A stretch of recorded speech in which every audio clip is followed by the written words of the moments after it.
एक ही दिन में दुनिया भर से न जाने कितनी खबरें हम तक पहुंचती हैं, कुछ बड़ी कुछ छोटी। पर कभी सोचा है कि अगर इन अलग अलग दिखने वाली सुर्खियों को एक साथ जोड़कर देखा जाए तो आज हम ठीक यही करने वाले हैं। एक दिन की खबरों से भविष्य की एक बड़ी तस्वीर को समझने की कोशिश करेंगे।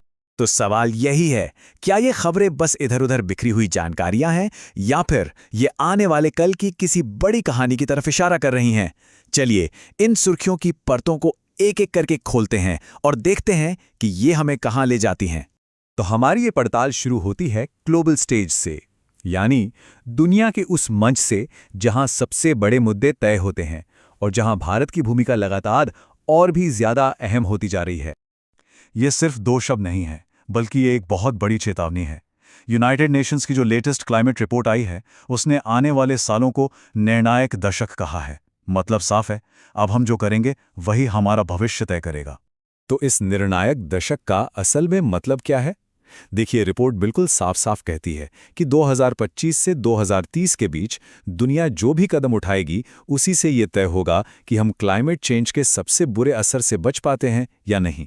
सीधी सी बात है, समय बहुत तेजी से हमारे हाथ से निकल रहा है। और हाँ, ये चेतावनी उस संगठन से आ रही है जो दशकों से दुनिया भर में शांति और सहयोग के लिए काम कर रहा है। 1945 में स्थापित यूनाइटेड नेशंस, जिसका हेडक्वार्टर न्यूयॉर्क में है, जब भी कुछ कहता है तो पूरी दुनिया उसे बहुत ध्यान से सुनती है। अच्छा, एक तरफ तो क्लाइमेट चेंज जैसी इतनी बड़ी ग्लोबल चुनौती है, लेकिन वही दूसरी तरफ देश अपनी सुरक्षा और अपने हितों के लिए जरूरी पार्टनरशिप्स भी बना रहे हैं। इसी का एक ताज़ा उदाहरण है भारत और फ्रांस के बीच हुआ एक मजबूत रक्षा सहयोग समझौता। इस पार्टनरशिप का जो मेन फोकस है वो है समुद्री सुरक्षा और हिंद प्रशांत क्षेत्र। अब ये इलाका व्यापार और स्ट्रैटेजी दोनों ही लिहाज से बहुत ज्यादा अहम है और यहाँ पर स्थिरता बनाए रखना भारत और फ्रांस दोनों का ही साझा लक्ष्य है।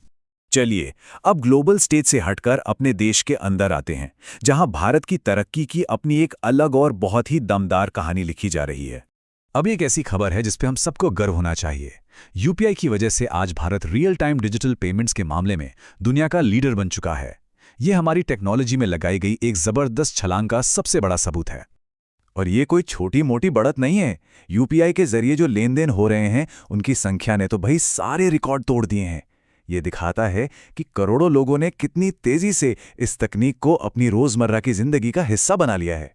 जरा सोचिए, सिर्फ कुछ ही सालों का तो सफर है। 2016 में ये सिस्टम लॉन्च हुआ और आज इसने पूरी दुनिया को पीछे छोड़ दिया है। मुंबई में जिसका हेडक्वार्टर है, वो एनपीसीआई इसे मैनेज करती है और ये सिस्टम आज भारत की इनोवेशन पावर का प्रतीक बन गया है। जमीन पर डिजिटल क्रांति के बाद चलिए अब नजरें आसमान की ओर करते हैं। हमारे भारतीय अंतरिक्ष अनुसंधान संगठन यानी इसरो ने एक और कामयाब मिशन के साथ देश का मान बढ़ाया है। और इस मिशन का सीधा फायदा आम लोगों तक पहुंचेगा। कैसे? बेहतर मौसम पूर्वानुमान से किसानों को मदद मिलेगी और कम्युनिकेशन सुविधाएं मजबूत होने से देश के कोने कोने तक कनेक्टिविटी बढ़ेगी। 1969 में स्थापित और बेंगलोर में स्थित हमारा आईएसआरओ लगातार नए कीर्तिमान स्थापित कर रहा है। अच्छा, ये जो बड़ी बड़ी राष्ट्रीय उपलब्धियां हैं, इनकी जमीनी हकीकत तो राज्यों में ही बनती है ना? तो अब हम और करीब से देखते हैं कि ये तरक्की एक राज्य राजस्थान में कैसे आकार ले रही है। राजस्थान जैसे राज्य के लिए पानी की कीमत किसी सोने से कम नहीं है। वहाँ किसानों के सामने सबसे बड़ी चुनौती यही है कि कम पानी में ज़्यादा से ज़्यादा पैदावार कैसे की जाए, और इसी का समाधान खोजने के लिए एक बहुत ज़रूरी पहल हुई है। सरकार ने एक बहुत ही सीधी और असरदार योजना शुरू की है। इसमें किसानों को ड्रिप इरिगेशन, जो पानी की हर एक बूंद को सीधे पौधे की जड़ तक पहुंचाती है, और दूसरे मॉडर्न खेती के उपकरणों के लिए सब्सिडी दी जा रही है। लक्ष्य एकदम साफ है, पानी बचाओ और पैदावार बढ़ाओ। लेकिन प्रगति सिर्फ खेतों तक ही सीमित नहीं है। अब हम खेतों से क्लासरूम की तरफ चलते हैं। राजस्थान में शिक्षा के क्षेत्र में भी एक बड़ा डिजिटल बदलाव आ रहा है। सरकारी स्कूलों को डिजिटल क्लासरूम से लैस किया जा रहा है। ये पहल न सिर्फ बच्चों को सीखने का एक बेहतर माहौल दे रही है, बल्कि जो लोग रीट जैसी शिक्षक भर्ती परीक्षाओं की तैयारी कर रहे हैं, उनके लिए भी ये एक बहुत बड़ा और पॉजिटिव कदम है। चलिए तकनीक, योजनाओं और प्रगति से थोड़ा आगे बढ़कर कहानी के उस मानवीय पहलू पर भी आते हैं जो हमें खेल के मैदानों में और राष्ट्रीय सम्मानों में देखने को मिलता है। खेल का जज्बा तो पूरे देश को एक धागे में पिरो देता है कि नहीं? और हाल ही में भारतीय क्रिकेट टीम ने एक शानदार जीत दर्ज की है, जो करोड़ों चेहरों पर मुस्कान लेकर आई। ये टीम वर्क और जुनून की जीत है। खेल के साथ साथ देश अपने उन नायकों को भी सलाम करता है जो अलग अलग फील्ड्स में असाधारण योगदान देते हैं। पद्म पुरस्कार, जो भारत के सर्वोच्च नागरिक सम्मानों में से है, इसी सम्मान को दिखाने का एक तरीका है।